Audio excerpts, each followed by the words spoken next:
Episode की starting से ही काम्बे काफी ज्यादा सोच में होता है कि तभी वहां पर आ जाती है हमारी सूजे, जो कि बात करने लगती है। तभी काम्बे उससे पूछता है कि तुम्हें कैसे पता था कि मैं उस जगह फंस चुका हूं और तुम उस जगह से निकल चुकी है काफी देर पहले ही। वो बताती है कि तुम्हारा लोकेशन लॉस्ट हो गया था। ये सुनते ही वो कहता है अच्छा, और वहां से चला जाता है।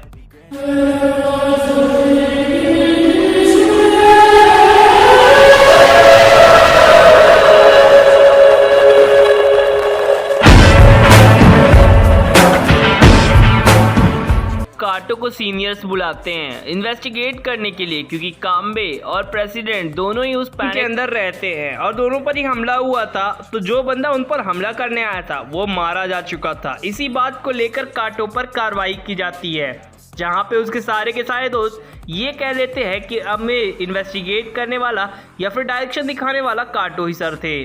जहां पे वो पकड़ने के लिए जाते हैं, जिसके बाद सभी बॉस उसे कहते हैं कि अब इसमें इन्वेस्टिगेट करने में ऐसा कुछ नहीं रहा, इसलिए अब तुम्हें 2 दिन का समय दिया जाता है। उसके बाद तुम्हारे ऊपर पेनल्टी लगाई जाएगी। काटो ये बात सुनता है और काम्बे से भी मदद मांगता है। काम्बे उसे कह देता है कि वो तो छुट्टी पर था, इसके बारे में कुछ भी नहीं जानता और कुछ भी कह नहीं सकता। फाइनली सभी लोग आ जाते हैं अपने अपने कैबिन में और बात करने लगते हैं। तभी फोन आता है हमारे काटो को, जहां पर उसे पता चलता है कि 2 लोग अभी सबवे के अंदर लड़ रहे हैं। तो उन्हें रोकने के लिए वो सभी लोग से मदद मांगता है, जिस पे सभी लोग मदद करने से मना कर देते हैं। तभी वो कहता है काम्बे तुम मेरे साथ चलना चाहोगे? तो काम्बे ये कहकर हटा देता है कि वो बिजी है किसी काम को लेकर। सीन शिफ्ट होता है और हमें दिखाया जाता है चोको किसी बंदे से मिलने आया होता है और कहता है वेल वेल वेल, तो बताओ मुझे इस टॉक्सिक गैस का डिवाइस क्या है और कैसे हुआ। तो वो बताता है अपनी सिगरेट को बुझाते हुए कि इसने एक कॉपी की रिपोर्ट सबमिट कर दी है और दूसरी तुम्हारे पास आ रही है, जिस पर वो बताता है कि ये काफ़ी ज़्यादा वियर्ड है और वायरलेस तरीके से इसका यूज़ किया गया है। यानी कि ये जैमर पूरे की पूरे जगह को बंद कर देता है, मतलब कोई बंदा किसी को भी फ़ोन नहीं कर सकता। जिस पर चो कहता है कि तुम्हें ट्रबल देने के लिए I am very really sorry. Scene shift हो जाता है जहां पर काम्बे को दिखाया जाता है जो कि चो सैन के सामने खड़ा होता है, और सीन शिफ्ट हो जाता है जहां पे में दिखाया जाता है चो को और काटो को जो कि बात कर रहे होते हैं काम्बे पर, जहां पे वो बताता है कि वो आदमी थोड़ा सा एनोइंग है लेकिन ठीक है वो जैसा भी है। सीन शिफ्ट होता है और हमें एक औरत को दिखाया जाता है जो कि पार्किंग लॉट पे खड़ी होती है और वो अपने कार के पास जा ही रही होती है कि उतनी में चो सैन वहां पर आ जाते हैं और वो बताते हैं कि वो पुलिस ऑफिस से हैं। यहाँ पास से वो बताते हैं कि वो किसी टेक्नोलॉजी कंपनी के बारे में थोड़ा सा सर्च कर रहे हैं और वो बताए एक फोटो को दिखाते हुए कहते हैं क्या तुम इसके बारे में जानती हो? जिस पर वो कहती है हाँ ये शायद एक तरह का जैमिंग डिवाइस है जो कि हमें मिला था। खैर यहाँ पास से वो बताती है कि वो मदद करने में अनेबल है। यहाँ पास से वो अपने बॉस को कॉल करने लगती है और बताती है कि उसे 2 डिटेक्टिव्स डिस्टर्ब कर रहे हैं, जिसके बाद चो सैन उसे मजाने देते हैं ये कहते हुए कि हम गलती से आ गए थे इस जगह पर और ये ऑफिशियली जांच नहीं थी। ये कहकर वो लोग उस जगह से निकल जाते हैं। तभी में एक डिवाइस को दिखाया जाता है जो कि हवा में उड़ रहा होता है और वो गाड़ी के अंदर जाकर बैठ जाता है वो डिवाइस, जहाँ पर हमें पता चलता है कि सारा का सारा कंट्रोल उस गाड़ी का अब काम्बे के हाथ में है। काम्बे अपने डिटेक्टिव जो कि एआई होता है उस यानी कि आर्टिफिशियल इंटेलिजेंस, उसकी मदद से उस कार ड्राइवर यानी कि उस आयरुमा नाम की लेडीज को पकड़ लेता है और उसकी कार की स्पीड बढ़ाने लगता है। एक्चुअल में ये उस औरत का सिर्फ एक इमेजिनेशन होता है कि उसकी कार की स्पीड काफ़ी तेज से बढ़ रही है। असल में उसके सामने एक उस डिवाइस ने प्रोजेक्शन क्रिएट कर दिया था और कंट्रोल हासिल कर लिया था, जिसपे वो पीछे मुड़कर देखती है जहाँ पे 2 पुलिस वाली गाड़ियाँ उसका पीछा कर रही होती हैं, जहाँ पे उसे लगता है कि वो गाड़ी काफ़ी ज़्यादा तेज़ जा रही है क्योंकि जो मीटर होता है वो स्पीड काफ़ी तेज़ बता रहा होता है। अब इमुरा के सामने एक लाश पड़ी होती है। एक्चुअल में ये भी एक प्रोजेक्शन है जहाँ पे इमुरा इस लाश को देखकर काफ़ी ज़्यादा पैनिक करती है कि वहाँ पर काम्बे आ जाता है और कहता है तुम ही हो ना काजुको इमुरा। खैर यहाँ पास से उसे लेकर जाता है और कहता है कि एक पर्सन को मौत के घाट उतारने के लिए तुम्हें अरेस्ट किया जाता है। यहाँ पास से वो काफ़ी ज़्यादा पैनिक करती है और उसे तुरंत के तुरंत ही मोड़ देता है। आपने एक बात नोटिस नहीं की होगी, यहाँ पे कोई भी पुलिस की गाड़ी नहीं खड़ी है सिर्फ काम्बे की गाड़ी के अलावा, और वो लोग अभी भी पार्किंग लॉट पर ही हैं। यहाँ पास से शायद अंडरग्राउंड रोड साइड पर है।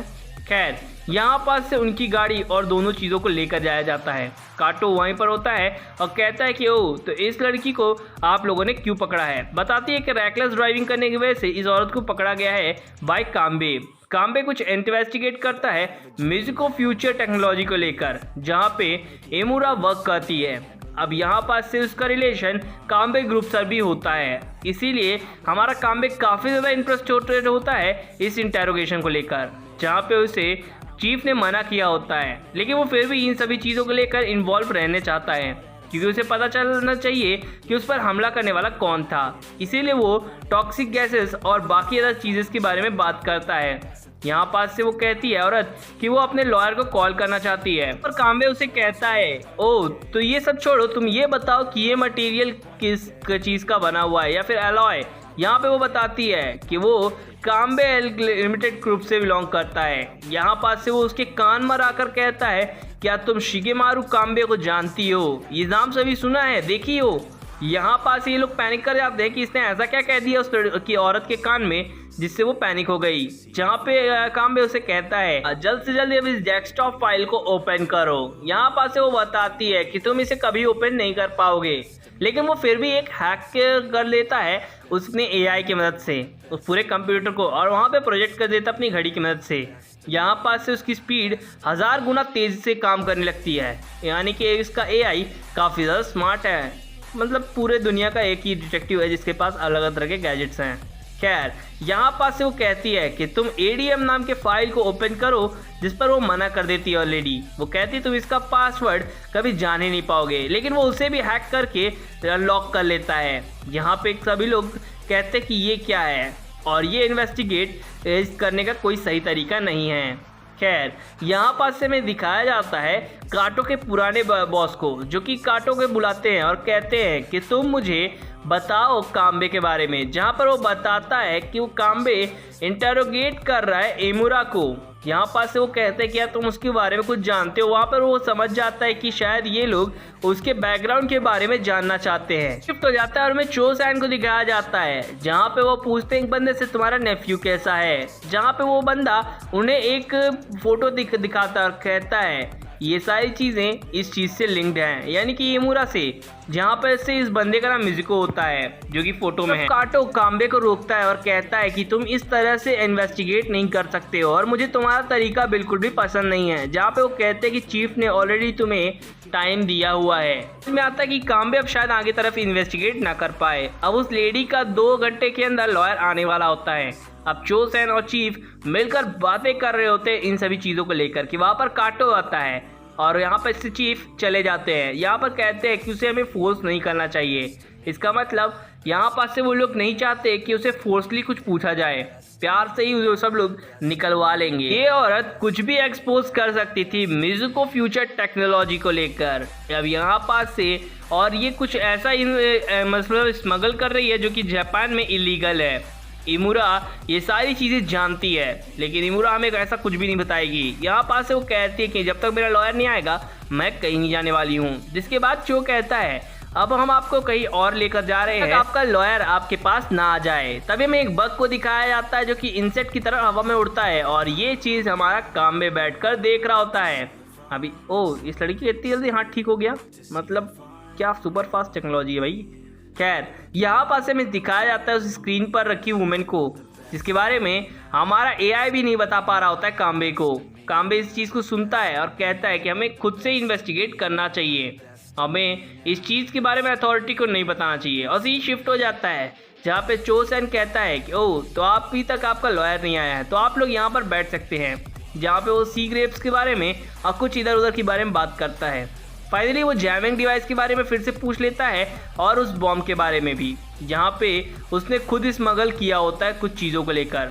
यहाँ पास वो वहाँ से उठ कर जाने लगती है, जिस पर वो कहता है चो कि तुम न मत जाओ क्योंकि हमें पता है आकितोशी के बारे में। आकितोशी वही बंदा है जो कि इस फोटो के अंदर है, जहाँ पे वो उसके साथ रहती थी। यहाँ पर वो कहती है कि अगर तुम यहाँ से चली गई तो ये तुम्हारे अच्छा नहीं होगा, तुम्हारे लिए और तुम्हारे बच्चे के लिए।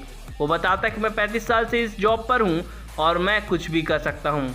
मुझे पता है कि मिजुको फ्यूचर टेक्नोलॉजी काम्बे ग्रुप से जुड़ी हुई है। एक्सपोज करती हो तो हम तुम्हारे पर कोई भी केस फाइल नहीं करेंगे, और लेकिन तुम्हें एक्सपोज करना होगा इंटरनेट पर, जिसे वो कुछ देर के लिए इग्नोर करने चाहती थी, लेकिन वो इग्नोर नहीं कर पाती है और वो शांति से खड़ी हो जाती है उस जगह पर। जहाँ पास से चो सैन बाहर निकलते हैं और कहते हैं मेरा काम तो हो गया, मैं थक चुका हूँ। मेरा मतलब अब उसका काम हो चुका है जो भी उसे पूछना था, और वो काफ़ी ज़्यादा खुश था। दूसरी तरफ काटो कहता है एज अ डिटेक्टिव मैं भी कुछ चेक करना चाहता हूँ, जहाँ पर वो चोसेन उसे पर काफी ज्यादा चिल्लाते हैं काटो पर, लेकिन काटो उनकी बात नहीं सुनता और दरवाजा खोलकर उस लेडी से इन्वेस्टिगेट करने के लिए चला जाता है। मतलब वो भी मेहनत करना चाहेगा। खैर यहाँ पर से वो लेडी अपनी कार के अंदर बैठने जा रही होती है, जहाँ पे चोसेन कहते हैं और ये काफी ज्यादा डरावना है, आगे चलकर कुछ भी हो सकता है। जहाँ पे वो कार के अंदर बैठते हैं, जहाँ पे उनका वकील कहता है कि शायद मुझे गाड़ी चलानी चाहिए, जिस पर वो कहती है कि नहीं मैं खुद ही ड्राइव करूंगी। लेकिन जब वो कुछ देर बाद देखती है कि उसकी बैटरी काफ़ी ज़्यादा गर्म हो चुकी है और धुआं छोड़ रही है, यानी कि उसके अंदर कुछ ऐसा बग फिट किया गया था जिससे वहाँ पर रखी चीज़ें ब्लास्ट हो जाती हैं, यानी कि वो कार के अंदर जो भी बंदे बैठे थे वो ब्लास्ट हो जाता है। और चोसेन ये देखकर काफ़ी ज़्यादा शॉक पे आ जाते हैं। इस चीज़ को हमारा काम्बे भी देख रहा होता है अपने उस बग के थ्रू। चोसेन काम्बे से मिलने आते हैं और पूछते हैं कि ये काम तुम्हारा ही है या नहीं। और ये सीन शिफ्ट हो जाता है काटो की तरफ, जहाँ पे वो चीफ से बात करने जाता है। चीफ एक कवर्ड को खोलता है और उसे एक फाइल दिखाता है। हेडक्वार्टर्स पे इन्वेस्टिगेशन चल रही होती है सायूरी काम्बे मर्डर केस को लेकर। में जितना खर्चा हुआ था उसका ब्यौरा दिखाया जाता है। अगर आपको मेरी एक्सप्लेनेशन अच्छी लगी हो तो प्लीज इस चैनल को सब्सक्राइब कर देना। Thank you.